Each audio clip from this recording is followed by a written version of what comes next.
50,000 people used to live here. Now it's a ghost town.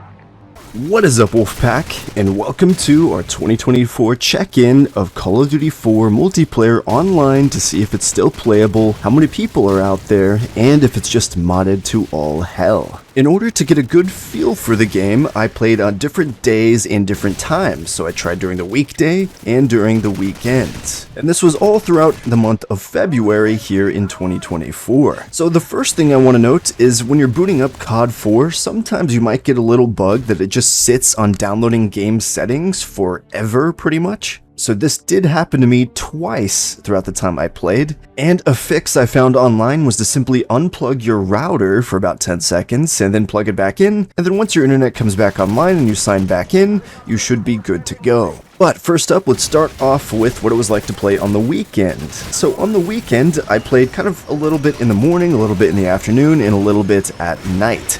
And you can find lobbies at pretty much any time of the day. And the player pool during this was mostly casual players, but as you got on later in the day, there was more better players getting on and stuff like that, but it was still overall an enjoyable experience pretty much all the time.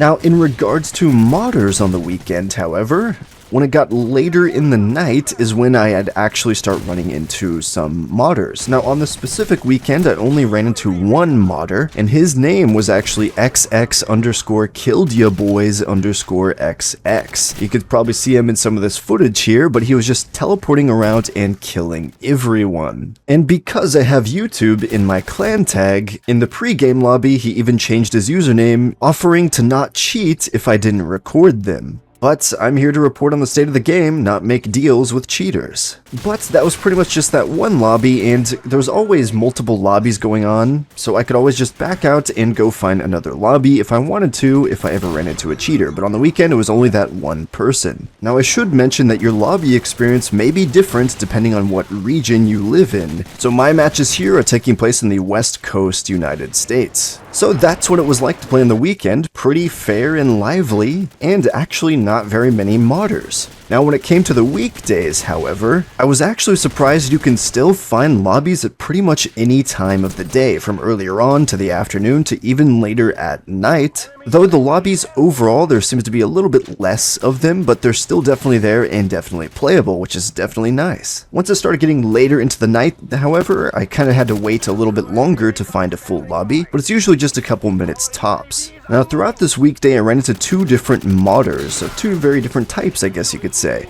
So earlier on in the day I ran into this cheater called Meme2x98, and he ran around with God mode and aimbot and was just lasering people and getting his kill streaks, I guess. And with whatever mod menu he was using, it allowed for anyone in the lobby to max out all their challenges and their rank, pretty much. Which kind of confuses me, because if you have the ability to unlock all your challenges, max out your rank, where's the fun in just laying down and lasering people with God mode? Now after I got out of that one modded lobby, however, it actually changed my name to Blue, but I simply went and restarted my game and it fixed my name to be normal and got rid of all the modded stuff. Now a little bit later on in the afternoon, I did run into another modder, but this is probably what I'd like to call a friendly modder, a good one, who instead of using their modding for bad and cheating, they're instead transforming their lobbies into fun, different game modes, even custom ones. So in this lobby, I got the tail end of some sort of zombies versus humans game mode, which seemed interesting. There was even like buyable stuff through a point system. But then after that, we ended up playing gun game for a few matches, which was actually pretty cool.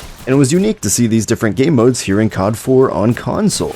But besides that, I pointed out these couple modders. These are the only ones I ran into, and as I mentioned, there's other lobbies usually going on, so you can just back out and find other people. You may be less likely to do that if it's later in the day on a weekday, but for the most part, you should be good to go. So with that said, here in 2024 on the PlayStation 3, it seems Call of Duty 4 Modern Warfare is still pretty much alive and well in the multiplayer side of things. You will run into modders here and there, but you can pretty much still avoid them and just find other people to play with. And sometimes you might even run into a fun modded lobby with gun game or custom game modes if that's something you're interested in. With all that said guys, that was our check-in on Call of Duty 4 on the PS3 here in 2024. Let me know your guys' thoughts in the comments down below. Is anything different from your region? Be sure to smash that like button if you found this useful, and subscribe for more PlayStation 3 videos coming in the near future. But until next time, peace out, guys.